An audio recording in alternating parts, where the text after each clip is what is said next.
Why should the roles of the CCO and GC be separated? Tom Fox and Matt Kelly explored this question this week on Compliance Into the Weeds through the continuing saga of Frances Townsend and Activision. It's a fascinating exploration of what happens when a chief compliance officer goes rogue. Hello, everyone. This is Tom Fox, the voice of compliance, back again with Matt Kelly, the coolest guy in compliance, for another episode of Compliance Into the Weeds. Today, we are going to go to some very fanciful-based reality, which unfortunately is occurring with the corporation Activision. Matt wrote a blog last week entitled Activision CCO Steps into a Mess, and I can only say it got weirder after he wrote this blog. So Matt, you want to tell us about how it's gotten even weirder? Oh boy, Tom, where to begin? So we can first quickly recap what happened with Activision and its chief compliance officer. So last week, California regulators, the Department of Fair Employment and Housing, I believe it is, they filed a lawsuit against Activision, which is formerly known as Activision Blizzard, one of the largest video game companies in the world. They have about $8 billion in revenue. I know these days they make Call of Duty and a couple of other games. I know when I was a kid, they made Pitfall, and that was my last interaction with Activision. But so the regulators filed a lawsuit against Activision about a sexually harassing culture and a frat boy culture that went on for years, all sorts of really awful allegations in it. And then the chief compliance officer, Frances Townsend, she circulated an email to the employees where she said that the allegations in the lawsuit were, let me get the direct quote here, factually inaccurate, old, and out of context stories, and then went on to say, we cannot let egregious actions of others and a truly meritless and irresponsible lawsuit damage our culture, blah, blah, blah. Ms. Townsend, who has only been chief compliance officer since March, she sent that email out to Activision's 9,500 employees. They did not like that. They called for her to step down from the Activision female employee networking group. They had a walkout last week, partly in response to what Ms. Townsend said, which, by the way, we should say was not in step with what other senior Activision employees and executives had also said about this lawsuit. The then CEO, Alan Brack, and yes, then CEO, Alan Brack had said that these allegations were deeply disturbing. They didn't represent the culture we know. Another founder had said that they had failed female employees, but nobody had said these things are not true until Frances Townsend said these things are not true. So she had a very tumultuous week last week going through all of that. And then, Tom, we get to what happened on last Friday was that Frances Townsend sent out on Twitter an article that had appeared in the Atlantic magazine also last week about the abuses and flaws and challenges of internal whistleblowing systems. The article had nothing to do with Activision. It was all about Yale Law School and how a Yale professor there, Amy Chua, and if that name rings a bell, listeners, that's because it's the same Amy Chua who was a big defender of Brett Kavanaugh during his Supreme Court confirmation hearings, where she said he was a fine guy, and after he got on the court, he then hired Miss Chua's daughter as a clerk, whatever.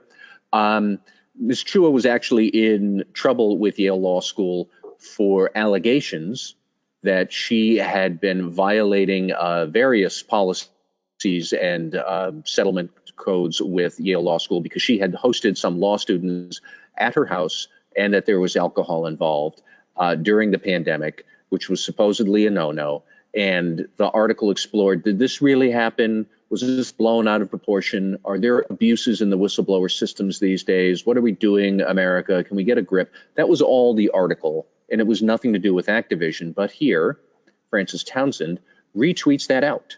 And what she said in the tweet, which I have on my screen, is, quote, the problem with whistleblowing, and then talks about the new moral code of America's elite. And she sends this out on Twitter. And a lot of employees and other journalists then said, what are you thinking? How do you think this is a good idea, given the turmoil and tumult at Activision right now that you're telling people about articles that question the value of whistleblowing. And when employees and journalists started asking Ms. Townsend, what are you thinking? What did she do, Tom? She started blocking them on Twitter.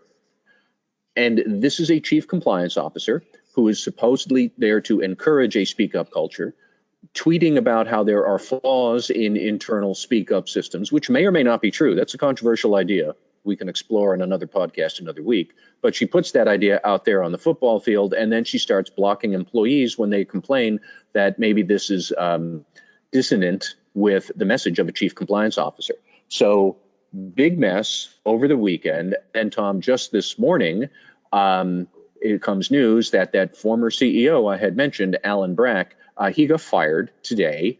So there's a lot of mess going on at Activision right now. And for some reason, Frances Townsend, the chief compliance officer, decided that she was going to step right into the middle of that and start tweeting about how whistleblower systems can be abused and maybe speak up cultures are not that great. And I don't know what else to say. Words fail me. I'm sure, Tom, you have thoughts, and I'd love to hear them, but that's what's going on right now.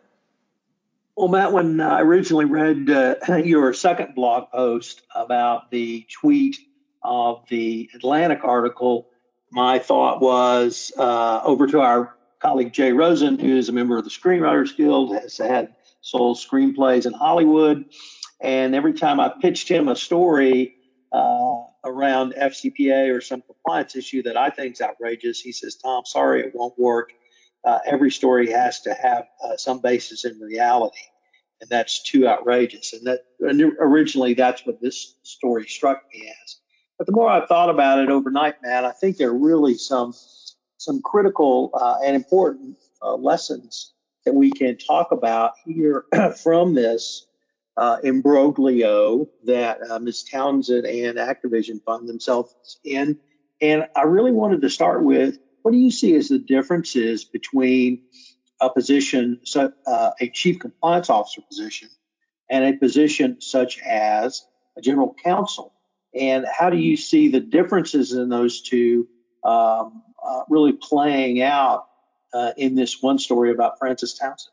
You know, that's really, it's the issue on the head, Tom, because it seems to me from her actions that Ms. Townsend, whom I do not know, I've never met, I only am observing from afar, it seems to me that she doesn't quite understand what a chief ethics and compliance officer's job is all about and what you're supposed to do. And in fact, after my first post outlining her previous troubles last week, several compliance officers emailed me or communicated to me to ask, like, is she even really a chief compliance officer? Because her title is corporate secretary and executive vice president of corporate affairs. And prior to this, Ms. Townsend in the 2000s worked as one of the top anti-terrorism officials in the Bush administration.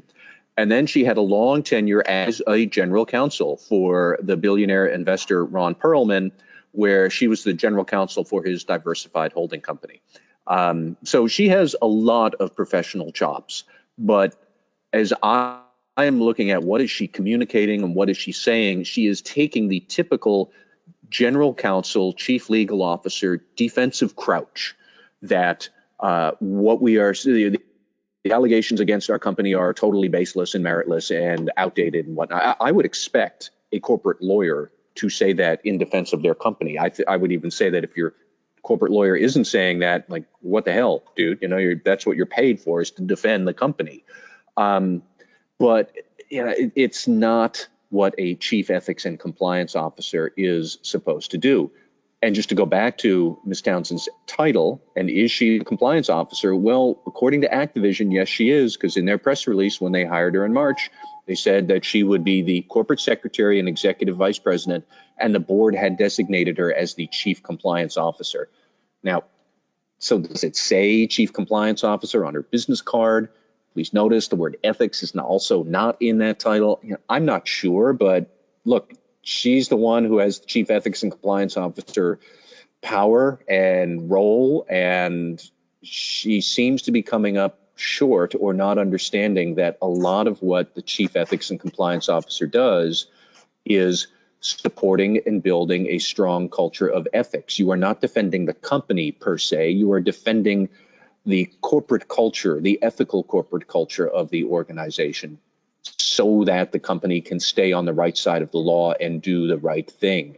I don't think that is splitting hairs. I think it's a very important distinction to draw between that and the General Counsel, which is why I frown on all these job alerts I see. So-and-so is hired as General Counsel and Chief Compliance Officer. That tells me you're still thinking of compliance as more of the defensive crouch. Are we complying with the rules? Then we're fine. But there's no talk about corporate culture. There's no talk about cultivating a good ethical environment. And that doesn't seem to be what she's doing. But in the modern world, that is what the employees and other stakeholders want. It's what they want at Activision. It's what stakeholders want at Activision. It's what shareholders want at Activision. Of course, this being America, shareholder activists have already filed a lawsuit against Activision for the allegations stemming from the California lawsuit by the California regulators. So we have an awful lot of audiences who are saying that this stuff, corporate culture, speaking up, protecting the ethics, and nurturing whistleblowers so they can speak truth to power, that's important and somebody has to do it. That's what they're saying to Activision. And Ms. Townsend doesn't seem to get that message. Her actions don't convey it. So I don't know quite what else to say about her. And then over this weekend, okay, actually, I do know what else I want to say about her. Her posts over the weekend, sending out that tweet about how whistleblowing is a flawed system. Now she shifted from the defensive crouch for the company to the defensive crouch for herself. And that really is just not a good look. Like, you're a senior executive at a large company. This is the job. If you don't like it, don't do it. And I've never said being a compliance officer is easy. A lot of what you hear from whistleblowers is either ill-formed or wrong or inaccurate or flat out nuts. And your job as a compliance officer is to sit there and smile and say, okay, this one's crazy, but maybe the next one's going to have that real allegation of accounting fraud or corruption or something. So we have to sit here and take all of the wheat and the chaff so we can find the actual wheat and tolerate the chaff. It's just, it is quite the indictment or quite the statement about what a chief ethics and compliance officer should do versus a legal officer. They're not the same, and that's on painful display right now. Well, I certainly agree with that, but let me ask you about one other thing you touched on, which was one of the stakeholders in this situation is the employees. And the employees were so upset, incensed with the original email statement by Ms. Townsend that they staged a walkout, I think the next day. Now, this was last week. The company ended up paying, gave them paid time off for the walkout. But this is, I don't want to say typically, but you'll talk about the amplification of an issue on social media and how that's helped change the dynamic. But here we had really direct action in a way we do not typically see, where employees as a stakeholding group made a statement. Any thoughts on that dynamic as well? Well, you're right that we rarely see it, although it's not the only time we've seen it.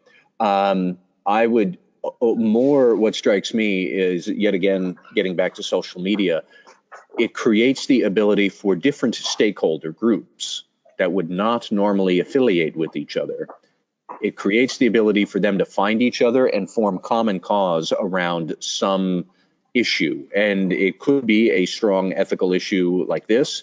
And that's what we're starting to see is, the shareholders, the customers, the players, and the employees, certain portions of all of them are lining up to say this corporate culture really sucks and you have to fix it. The allegations in the lawsuit seem to paint that picture and support that picture. You know what? They're only allegations. We have yet to see exactly what is true or not true. But on social media, there's a funny way of people just being able to press their case much more forcefully. So Activision has to deal with these stakeholder groups forming an alliance, encircling the company to push their ethical priority right up to the top. And executives have to respond to it. And the chief compliance officer is a critical player in that response. right now, it doesn't look to me like this Activision CEO, senior executives seem to know that's happening. I don't know that they understand what's happening to their business right now. It's good to see that the CEO got fired. One of the two interim leaders is a woman, which I think is important if we're going to have the central issue being a terrible sexually harassing culture for 10 years at least. A woman certainly should be right up at the top trying to resolve that. I have questions about, is Frances Townsend really going to hang on to this job if this is the steps that she's already taken, and then she's supposed to do an about face and still work with employees? And what's most frustrating to me, Tom, I will give Mrs. Townsend credit, is she said several really inflammatory things in her email and in her tweets. But the rest of what she said in her email was actually pretty good and reasonable. She said a lot of the right things about how it's important to fix the culture and we're going to take this seriously. And then at the end, and she says, but of course, this lawsuit is meritless. I'm like, why? Why did you think that was a good idea to include it? Well, you would think that's a good idea to include if you are a general counsel and you're always supposed to say the opposing side's allegations are baseless. But a compliance officer isn't supposed to do that. They're supposed to say, we take all of this seriously and we're making steps to rectify it and we're going to get to the bottom of this, and then stop talking. And that's not what happened. And here we are with this mess. There's one other point I'd like to highlight in Ms. Townsend's litany here, and that is blocking employees and others on Twitter.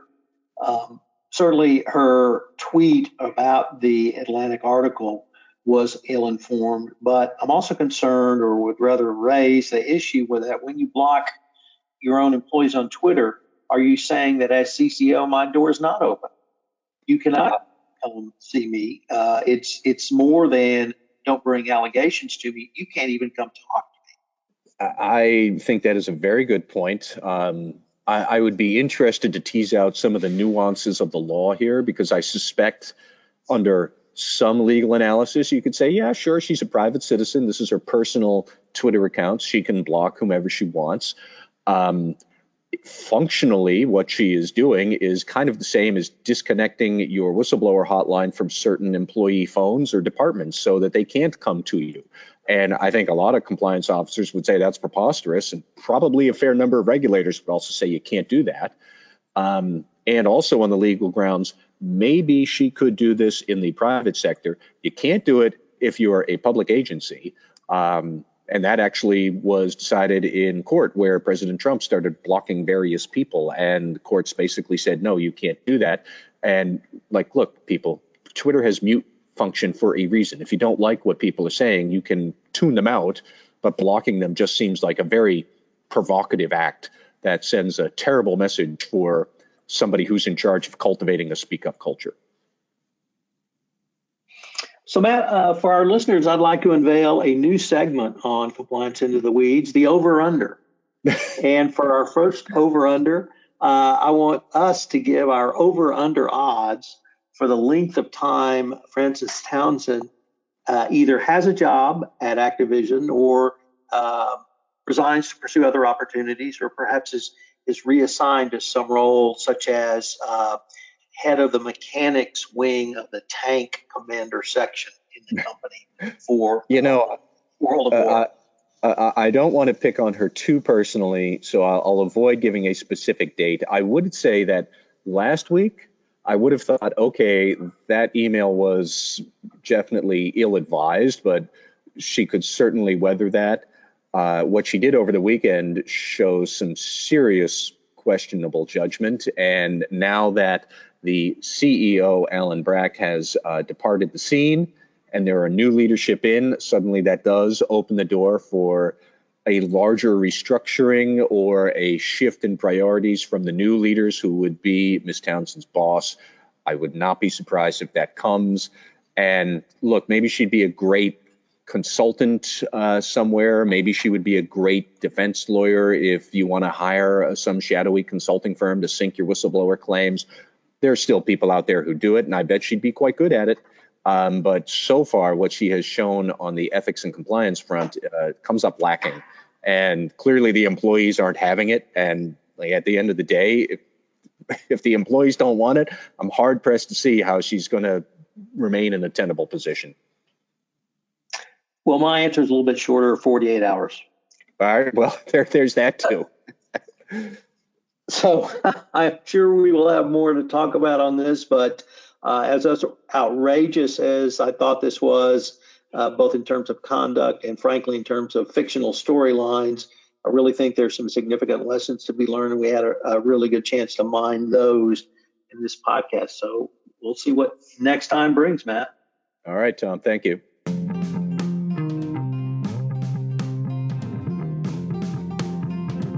Thank you, Tom. This is Tom Fox. I hope you enjoyed this episode of Compliance Into the Weeds. I've linked to Matt's article in our show notes, so check that out. It's a fascinating case. I'll be writing about it shortly as well.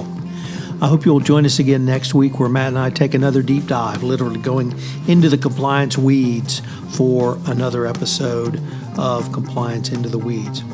I also hope you will check out our latest podcast on the Compliance Podcast Network, the ESG Report. The ESG Report takes a deep dive into ESG from the compliance perspective. It's available on the Compliance Podcast Network, or you can subscribe and have it delivered directly to your inbox by going to the FCPA Compliance Report. Thanks again for listening. I hope you'll join us again.